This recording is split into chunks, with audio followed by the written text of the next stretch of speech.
Bien-aimés dans le Seigneur, je vous salue tous dans le nom de Jésus-Christ, notre Sauveur. Je voudrais vous dire que je vous aime tous dans le nom de notre Seigneur Jésus-Christ, par l'amour du Seigneur, si vous voulez. Alors, je me présente. Je suis le pasteur Joseph d'Arimathée, votre frère et bien-aimé dans le Seigneur, et tant que membre du corps de Christ. Je voudrais aujourd'hui partager avec vous un thème qui intitule « Nouvelle créature ». Mais avant cela, je vais prier le Seigneur. Seigneur, je te loue, je te bénis, je te remercie, je te rends grâce pour ce temps merveilleux, cette opportunité que tu m'as offerte. Seigneur, je dois parler de ta part, mais ce n'est pas moi.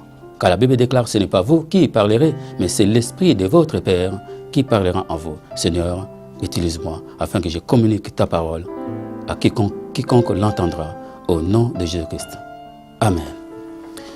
Bien-aimés, je voudrais partager avec vous ce thème, nouvelle créature, comme je vous ai dit tout à l'heure. C'est dans le livre de 2 Corinthiens, chapitre 5, au verset 17. Je vais lire la parole de Dieu. Au nom de Jésus-Christ. Si quelqu'un est en Christ, il est une nouvelle créature. Les choses anciennes sont passées, voici toutes choses sont devenues nouvelles. Bien-aimés dans le Seigneur, on va pouvoir entrer dans les détails. Celui qui est venu en Christ, il va accepter Jésus comme Seigneur et Sauveur. Maintenant, qu'est-ce qui se passe? Il est devenu une nouvelle créature. Les choses anciennes sont passées. Voici, toutes choses sont devenues nouvelles. Ça, c'est un verset que tout le monde connaît, les chrétiens, surtout les nouveaux convertis. Ils connaissent bien ces versets. Que moi, je suis devenu une nouvelle créature. Je ne suis plus comme avant. Oui, les gens, ils déclarent cela. Surtout des nouveaux convertis, c'est les gens qui viennent, après avoir accepté Jésus-Christ, ils deviennent très zélés. Et ils en parlent partout. Alors, la position de la personne qui est devenue une nouvelle créature a changé tout simplement. Le fait de devenir une nouvelle créature, après avoir accepté Jésus-Christ comme Seigneur et Sauveur, la personne change de position, la personne change de camp. Elle va commencer à déclarer, avant je partais dans des boîtes, je n'y vais plus, c'est fini moi les histoires de boîtes. C'est fini là les histoires de copines, de copains, c'est fini là. Là maintenant je suis chrétien, moi je suis avec Jésus maintenant, je suis avec le Seigneur, c'est fini ces choses. Donc la personne a changé tout simplement de camp. Alors, c'est vrai, la personne devient une nouvelle créature. Mais je vais vous parler de la vraie conversion. Parce que le fait d'accepter Christ comme Seigneur et Sauveur, ce n'est pas forcément on est converti. On n'est pas complètement converti. Il y a un travail à faire. Il y a tout un parcours, bien aimé dans le Seigneur. Et dans ce parcours, il va falloir faire quoi? Quand on a accepté Jésus comme Seigneur et Sauveur, il y a maintenant le fait d'écouter la parole de Dieu. La personne doit commencer à suivre les enseignements, la prédication. La personne doit être encadrée. Alors, la personne va avoir de la connaissance de la vérité, c'est-à-dire la connaissance de la parole de Dieu. Et petit à petit, au fur et à mesure, la personne suit les enseignements et écoute la parole de Dieu. Pardon, la personne lit la Bible. La personne commence à prier. La personne commence à craindre de Dieu, commence à mettre en pratique la parole de Dieu. Et nous allons voir que cette personne, on va commencer à remarquer que sa vie commence à changer. Le fait de devenir une nouvelle créature, ce n'est pas dès qu'on vient de se convertir de nouveau. Là, on a changé tout simplement de camp. Je crois que vous êtes en train de me suivre. Alors, la vraie conversion, ça ne s'arrête pas du fait d'accepter Jésus comme Seigneur et Sauveur. Donc il faut avancer, il faut progresser. Dans la Bible, il est écrit, je veux que tu prospères, comme prospère l'état de ton âme. Oui, Pierre l'avait dit. Alors donc là, nous voyons que la personne ne peut pas prospérer juste parce qu'il s'est converti et il a donné sa vie au Seigneur. Non, ça, ce n'est pas la véritable conversion. Je vais vous expliquer tout à l'heure où je vous amène. Nous avons quelques critères quelques détails de la conversion. Nous avons la première conversion, c'est dans 2 Corinthiens chapitre 5 verset 17. Ça c'est la première conversion. Donc la personne devient une nouvelle créature. Mais il y a la deuxième conversion qui est importante. La deuxième conversion, donc, c'est-à-dire après s'être séparé de tout ce qui est du monde, après avoir renoncé à tout ce qui est du monde, maintenant, la personne devient maintenant spirituelle. Il prend la position spirituelle, alors la position charnelle est mise de côté. La personne prend la position spirituelle. La personne se sépare, il renonce aux choses du monde, au plaisir de ce monde. Nous allons vérifier cela dans 2 Corinthiens chapitre 6, verset 14 jusqu'au verset 18. J'ai lu la parole de Dieu au nom de Jésus-Christ. 2 Corinthiens chapitre 6, verset 14 à 18.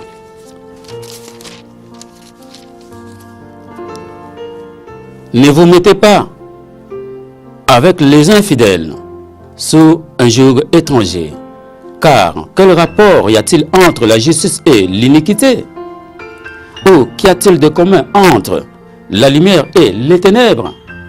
Quel accord y a-t-il entre Christ et Bélial? Ou quelle part a le fidèle avec l'infidèle? Quel rapport y a-t-il entre le temple de Dieu et les idoles? L'a dit, j'habiterai et je marcherai au milieu d'eux, je serai leur Dieu et ils seront mon peuple. Dans le verset 17, sortez du milieu d'eux et séparez-vous, dit le Seigneur.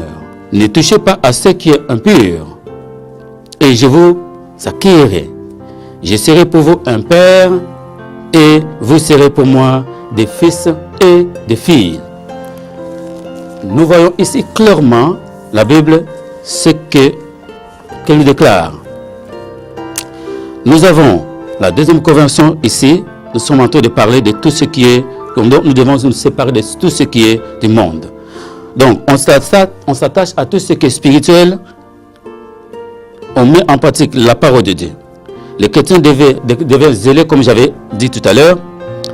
Alors les païens commencent à remarquer en lui un grand changement. Imaginez-vous quelqu'un qui habite dans un quartier où il y avait, qui faisait des choses abominables, des choses insupportables. Quelqu'un qui avait une mauvaise cote, c'est-à-dire les gens le détestaient par rapport à son comportement, tout ça, sa façon de voir, sa façon de vivre. Il avait tout le temps des problèmes avec des gens. La personne s'est convertie maintenant, la personne devient zélée.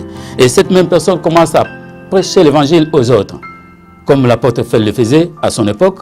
Alors les gens commencent à s'étonner, ils disent, ah, celui-là, il commence à parler de Jésus. Alors, il commence à prier, il est devenu chrétien. Alors, on commence à examiner la personne, tout ça. On voit un grand changement et les gens commencent à prouver, ah, ça, il est vraiment un disciple de Jésus, celui-là. Et c'est ça, on voit déjà la deuxième conversion de la personne. Donc, les choses enseignent vraiment pour que ça passe. Il faut que ça soit vu même. Et il faut que ça soit remarqué de tous. Dans Jean chapitre 15, verset 16, la Bible déclare que ce n'est pas vous qui m'avez choisi, mais moi je vous ai choisi et je vous ai établi, afin que vous alliez et que vous portiez du fruit et que votre fruit demeure. Donc nous avons besoin de fruits. Alors on voit le fruit dans la vie de cette nouvelle créature.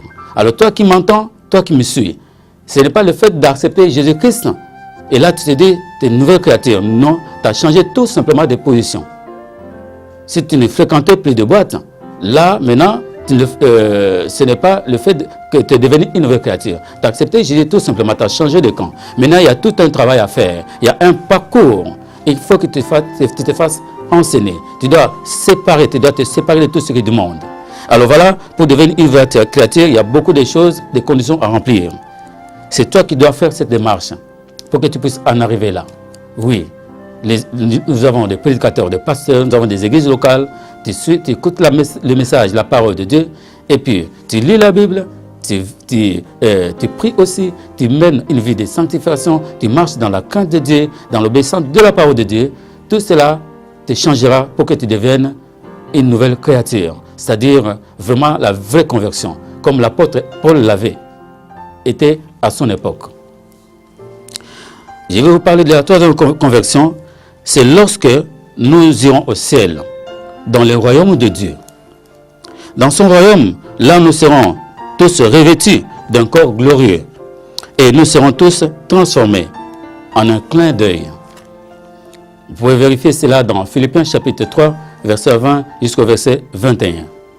Philippiens chapitre 3, verset 20 jusqu'au verset 21.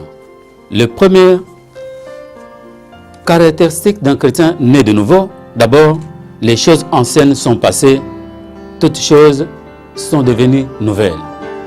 C'est dans 2 Corinthiens chapitre 5, verset 17, comme j'avais lu précédemment. Nous avons le deuxième caractéristique. Un chrétien né de nouveau s'accroche à la vie de prière. C'est dans 1 Thessaloniciens chapitre 5, verset 17, qui dit tout simplement « Priez sans cesse ». Et nous avons le deuxième passage, Luc chapitre 18 au verset 1 qui dit « Priez et ne point se relâcher ». Le troisième critère d'un enfant de Dieu, c'est-à-dire un chrétien né de nouveau, s'accroche à la méditation de la parole de Dieu. Josué chapitre 1 verset 8 que j'avais lu précédemment. Que ce livre de la loi ne s'éloigne point de ta bouche, médite-les jour et nuit. Selon tout ce qui est, en y agissant selon tout ce qui est écrit, car c'est ainsi que tu auras du succès dans tes entreprises, c'est alors que tu réussiras. Alors ça, c'est le troisième critère, le quatrième critère. Nous avons le cinquième, c'est un chrétien né de nouveau doit renoncer aux choses du monde. Il doit accepter de porter sa croix. C'est dans le livre de Luc chapitre 9, verset 23 jusqu'au verset 24. Puis il dit à tous, si quelqu'un veut venir après moi, qu'il renonce à lui-même, qu'il se charge chaque jour de sa croix et qu'il me suive.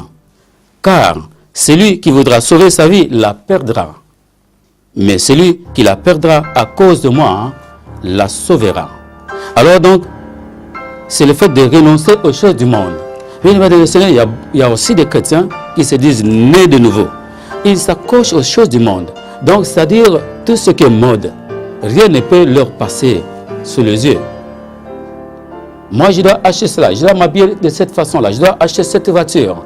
Moi, cette voiture, non. Il y en a même qui adorent leur bien. Ah, moi, j'adore ma voiture. J'adore mes chaussures. J'adore mes vêtements. J'adore ma veste-là. Donc, il y en a même qui adorent des choses.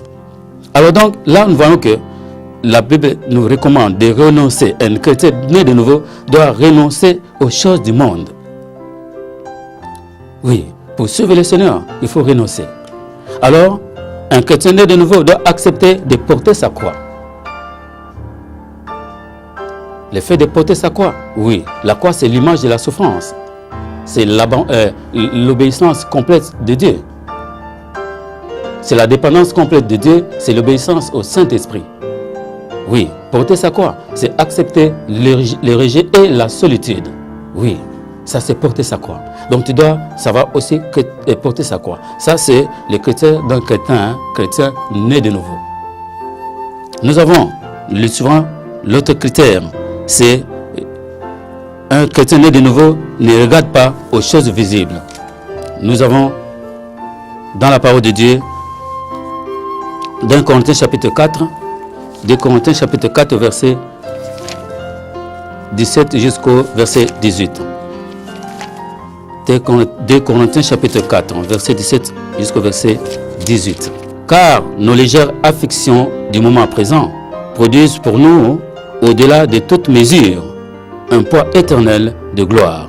Parce que nous regardons non point aux choses visibles, mais à celles qui sont invisibles. Car les choses visibles sont passagères et les invisibles sont éternels.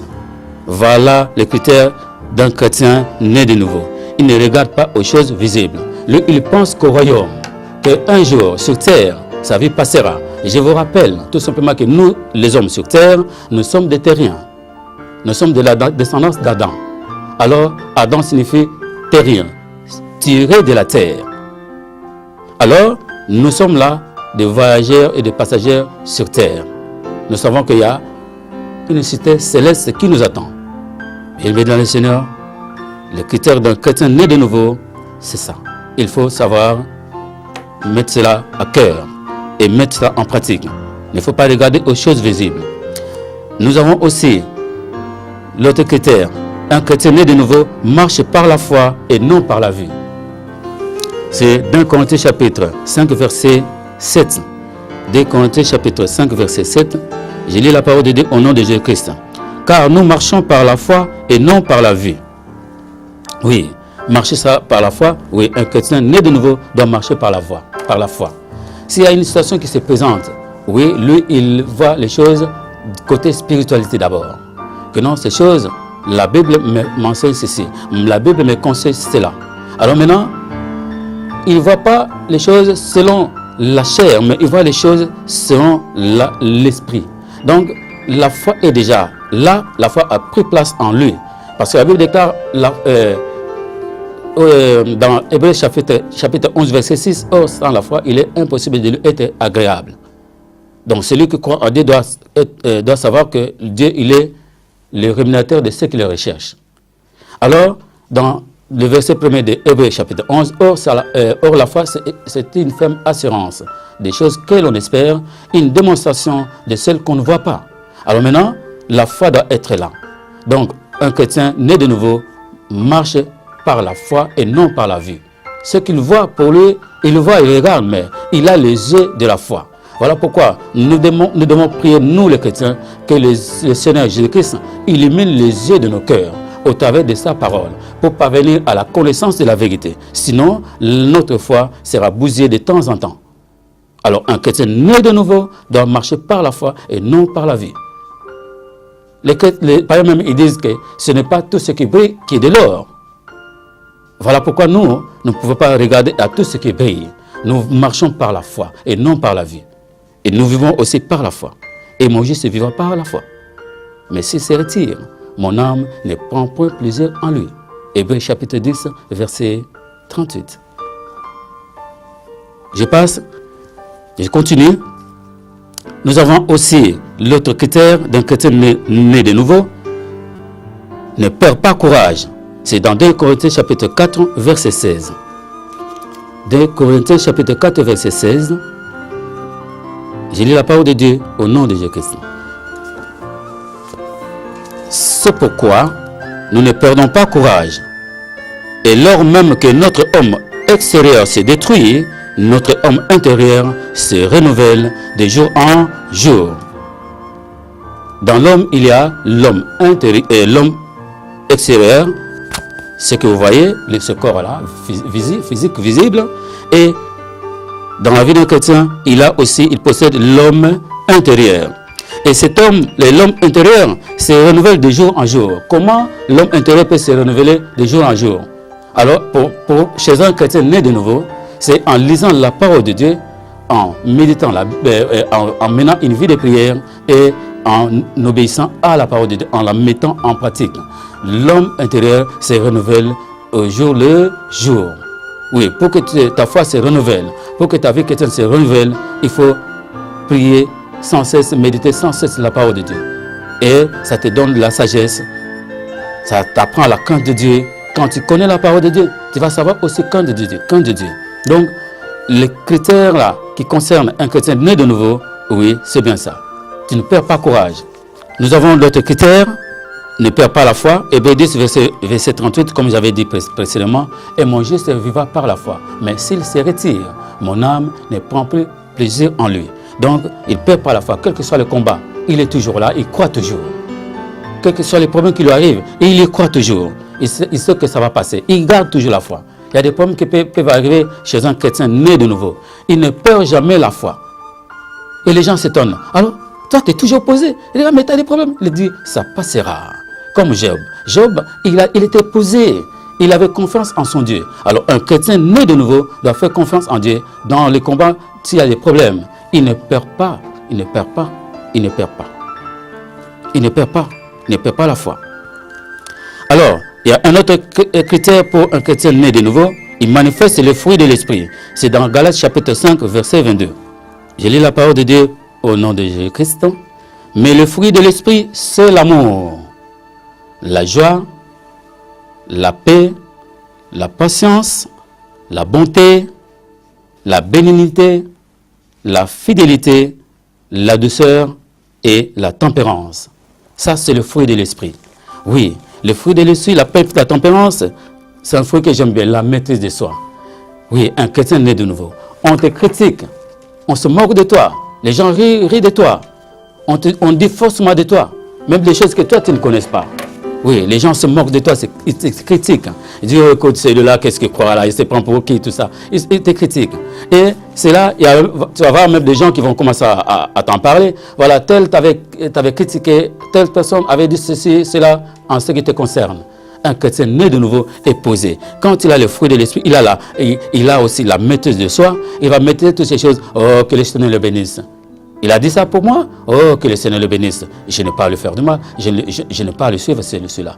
Non, que le Seigneur le pardonne. Que le Seigneur le bénisse. Tu bénis tout le monde. Tu bénis tes ennemis. Un chrétien né de nouveau. Tu ne rends pas le mal par le mal. Tu bénis tes ennemis, ceux qui disent mal de toi. Donc, là, c'est le critère d'un chrétien né de nouveau. Nous avons un autre critère. C'est il crucifie la chair avec ses passions. C'est dans Galates chapitre 5, verset 24. J'ai lu la parole de Dieu au nom de Jésus-Christ. Ceux qui sont à Jésus-Christ ont crucifié la chair avec ses passions et ses désirs. Oui, un chrétien né de nouveau, il va faire quoi? Il va crucifier sa chair, ses passions avec ses désirs. Donc tous les désirs mondains. Oui, ce corps-là, ce corps, il a des désirs, il a ses besoins. Maintenant, si tu t'accroches à tout ce qui est désir de corps, là vraiment tu deviens charnel. Or, un chrétien né de nouveau, c'est un chrétien spirituel. Voilà pourquoi il faut suivre et essayer de faire un effort. Quand tu vois que la chair domine ton corps, il faut que tu prennes le dessus et que toi, par l'esprit, tu puisses dominer, n'est-ce pas, le corps. Nous avons bien dit précédemment qu'il y a l'homme extérieur et il y a aussi l'homme intérieur. Alors quand l'homme intérieur est vraiment spirituel, alors la spiritualité apparaîtra aussi à l'homme extérieur. Donc ce qui vient de l'intérieur se manifestera aussi à l'extérieur. Et on verra ses fruits. Les gens vont constater cela. Ils vont constater cela. Je crois que vous me suivez. Je vais voir encore un autre critère. Un chrétien né de nouveau manifeste la crainte de Dieu. Dans le psaume 111, verset 10, il est écrit « La crainte de l'Éternel, c'est le commencement de la sagesse. Tous ceux qui l'observent ont une raison saine et sa gloire subsiste à jamais. » Oui, quand on a un chrétien né de nouveau qui craint Dieu, nous constatons beaucoup de choses chez ce chrétien-là. Il vit dans la crainte de Dieu. Il a la sagesse. Quand il parle, les gens disent oui, ce frère, il parle bien.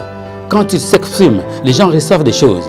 Donc, dans sa bouche, il proclame que la justice de Dieu. Il ne dit pas n'importe quoi, il ne plaisante pas n'importe comment. Donc, c'est quelqu'un qui est sérieux avec Dieu. Il est sérieux mais honnête avec Dieu. Un chrétien né de nouveau. Nous avons un autre critère. Un chrétien né de nouveau obéit au commandement divin, c'est-à-dire au commandement de Dieu. Exode chapitre 20, à partir du verset 1er, vous connaissez bien les 10 commandements. Nous avons aussi le livre de Jean chapitre 14, verset 15. Pour ceux qui peuvent vérifier, Jean chapitre 14, verset 15. Nous avons aussi un autre critère. Un chrétien né de nouveau manifeste l'humilité. Dans 1 Pierre chapitre 5, au verset 5. L'humilité, Dieu résiste aux orgueilleux, mais il fait grâce aux humbles. Comme vous le savez, l'humilité précède la gloire et l'orgueil précède la chute. Un chrétien né de nouveau, l'orgueil ce n'est pas pour lui. Mais il fait quoi? Il est humble. Humble vis-à-vis de ses semblables. Il est humble. On voit la simplicité en lui. On voit l'humilité.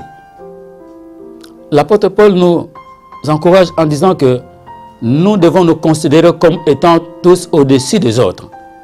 Alors, moi qui vous parle, que je puisse me considérer comme que vous êtes au-dessus de moi. Comme quoi que vous me dépassez. Oui, pendant que je vous parle, il y en a aussi qui prêchent plus que moi. Oui, j'ai un niveau par rapport à la prédication. Mais il y a aussi des prédicateurs qui prêchent mieux que moi. Alors, ceux qui prêchent aussi mieux que moi, nous tous nous devons nous considérer comme étant en dessous des autres. Là, c'est un signe de l'humilité. Car l'humilité précède la gloire. Donc, un chrétien né de nouveau n'a pas ce qu'on appelle l'orgueil. Il ne peut pas posséder cela. La suite, un chrétien né de nouveau, il fait la volonté de Dieu. C'est dans Jean chapitre 9, verset 31. Nous savons que Dieu n'exauce point les pécheurs, mais si quelqu'un l'honore et fait sa volonté, il l'exauce. Christ, quand il était sur terre, tout au long de son ministère, il disait, Père, que ta volonté soit faite et non la mienne. Un chrétien né de nouveau, c'est celui qui fait la volonté de notre Père Céleste. Nous avons la suite. Un chrétien né de nouveau adore Dieu en esprit et en vérité. C'est dans le livre de Jean, chapitre 20, jusqu'au verset 24. Dans le verset 24, nous le savons très bien, c'est un passage que tout le monde connaît. Dieu est esprit. Il faut que ceux qui l'adorent en esprit et en vérité. Ça, tout le monde connaît ces passages. Tous les chrétiens connaissent ces passages. Parce que nous chantons cela pendant les chants d'adoration, pendant les chants de louange. Alors, un chrétien de nouveau, né de nouveau, doit adorer Dieu en esprit et en vérité. L'autre critère, un chrétien de nouveau aime le Seigneur de tout son cœur. Luc chapitre 10, verset 27. Je lis la parole de Dieu au nom de Jésus-Christ. Il répondit, tu aimeras le Seigneur, ton Dieu, de tout ton cœur, de toute ton âme et de toute ta force et de toute ta pensée et ton prochain comme toi-même. Oui, ça c'est le critère d'un chrétien né de nouveau. Il aime d'abord le Seigneur de tout son cœur, de toute son âme, de toute sa force et ensuite il aime son prochain comme soi-même. Alors comment vous pouvez expliquer un chrétien né de nouveau qu'il ne s'entend pas avec une sœur dans le Seigneur quelque part, un frère dans le Seigneur quelque part? Comment pouvez-vous imaginer cela? Alors ça, ce n'est pas un critère d'un chrétien né de nouveau. Un chrétien né de nouveau, il aime le Seigneur. Il y en a qui disent que moi j'aime le Seigneur. Mais la Bible déclare aussi quelque part, ce peuple m'honore des lèvres, tandis que leur cœur est éloigné de moi. Alors on ne peut pas honorer le Seigneur des lèvres, mais mettre en pratique, mener une vie chrétienne digne, avec sérieux et fidélité, honnêteté également. Alors donc là nous voyons, un chrétien né de nouveau ne peut pas avoir des ennemis quelque part. Donc l'amour, il en a besoin. On aime le Seigneur, on doit aussi aimer son prochain comme soi-même. Donc, toi qui m'entends, je te dis aujourd'hui, mon frère, ma soeur, je t'aime dans l'amour du Seigneur. Ne regarde pas ce que je suis, ne regarde pas mon physique, mais aime-moi tel que tu me vois. Je suis ton semblable. Dieu m'a créé comme il t'a créé. Nous sommes tous des semblables. Tu aimeras ton prochain comme toi-même. Je suis ton prochain. Frère et sœur, moi je suis ton prochain. Alors, l'amour, un chrétien né de nouveau doit en avoir. Nous allons passer à la suite. Un chrétien né de nouveau, il ressemble à Christ. Nous avons Luc chapitre 6, verset 40. Nous avons aussi 1 Corinthiens chapitre 11, verset 1er. Dans le livre de Luc chapitre 6, verset 40, il est écrit ceci. Un disciple n'est pas plus grand que son maître, tandis qu'un disciple accompli sera comme son maître. Donc un disciple, un chrétien né de nouveau, doit ressembler à Christ.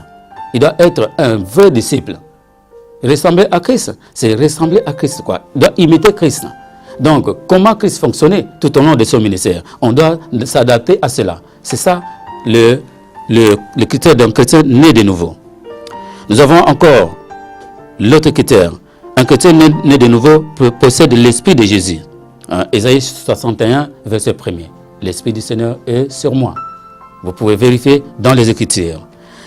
L'autre critère, un chrétien né de nouveau se laisse guider par le Saint-Esprit. Matthieu chapitre 10, verset 20, qui dit ceci, ce n'est pas vous qui parlerez, mais c'est l'Esprit de votre Père qui parlera en vous. Oui, un chrétien né de nouveau doit posséder l'Esprit de Jésus, l'Esprit de Christ. Celui qui n'a pas l'Esprit de Christ, il ne lui appartient pas. Dans le livre de Romains chapitre 8. Vous pouvez vérifier cela. La suite, c'est un chrétien né de nouveau doit chercher le royaume de Dieu. Matthieu chapitre 6, verset 33. Cherchez premièrement le royaume et la justice de Dieu. Le reste vous seront donnés par-dessus. Connaître le royaume de Dieu. Cherchez le royaume de Dieu. Tout ce qui est terrestre est passager, tandis que tout ce qui est céleste est éternel. Oui, cherchez à connaître le royaume d'abord. Pour un chrétien né de nouveau.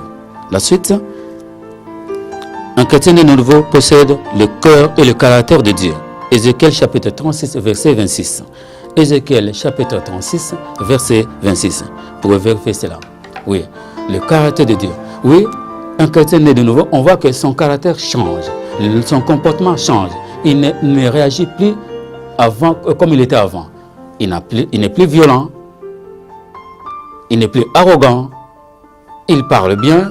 Il réagit bien dans toutes circonstances.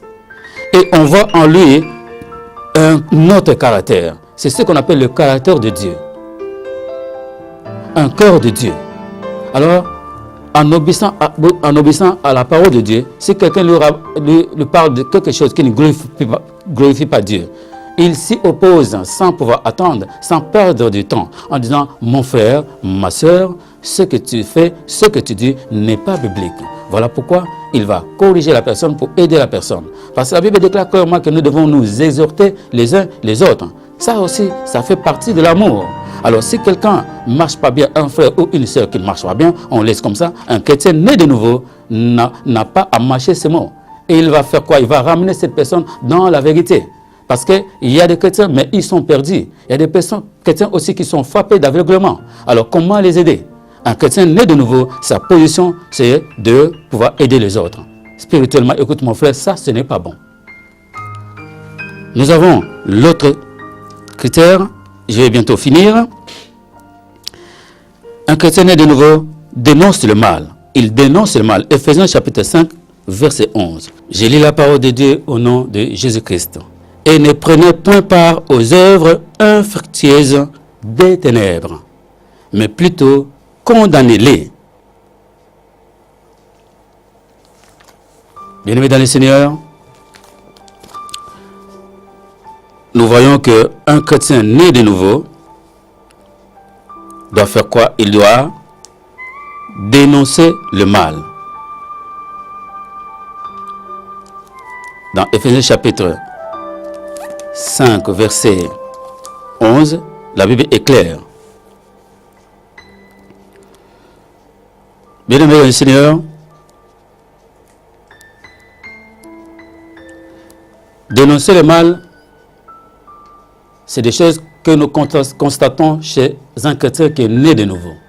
L'apôtre Paul avait dit clairement dans la parole de Dieu comme quoi que un homme spirituel juge de tout et il n'est lui-même jugé par personne. Un homme spirituel. Alors voilà pourquoi vous constatez un chrétien né de nouveau, oui, quand il voit que ça c'est mauvais, il condamne tout de suite.